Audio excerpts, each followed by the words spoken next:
சென்னை வந்து பாத்தீங்கன்னா பல்வேறு இடங்கள்ல இந்த மாதிரி தண்ணி தேங்கி நின்று இருக்கு. மக்கள் ரொம்ப அவதிப்படுறாங்க. ஜி சொல்லுங்க, அக்கௌண்ட்ல பணம் வந்துச்சா?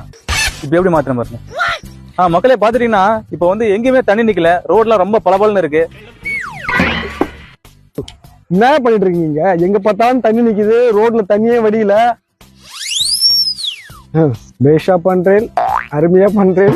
ஜிஜி நீங்க அவரு நினைச்சா பேசுறீங்க, நான் பத்திரிக்கைக்காரன். நான் சொல்றதை மட்டும் சொல்லுங்க. ரோட்லாம் பளபளன்னு இருக்கு, எங்கேயுமே தண்ணி நிக்கலன்னு சொல்லுங்க. அப்படிங்களா?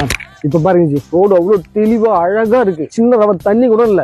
ஏன் எங்க மொட்டை மாடல இருக்க டேங்க்ல கூட தண்ணி இல்ல. ஜிஜி போதும், 100 தான் குத்து, அது வரைக்கும் பேசினா போதும். நீ 1000 நினைக்கிறீங்க. நியூஸ்ல கேவலமா போய் சொல்றீங்க. தண்ணிக்குது, இதெல்லாம் பார்த்து மக்கள் வந்து கேட்டாக்கா நீங்க என்ன பதில் சொன்னீங்க? உங்களுக்கு எவ்வளவு குத்தேன்? 100 ரூபா குத்த உடனே நான் சொன்னது அப்படியே சொன்னீங்கல்ல. அதே மாதிரி எலெக்ஷன் வருவது மக்கள் 2000 குத்தனா மூட்டை ஓட்டு போட்டு போயினே இருப்பாங்க. அவனையே கேள்வி கேட்க போறாங்க. இது மக்களுக்காக போடப்பட்ட நவீன ஸ்விம்மிங் பூல் மாத்திருவோம். எப்படி பார்த்தா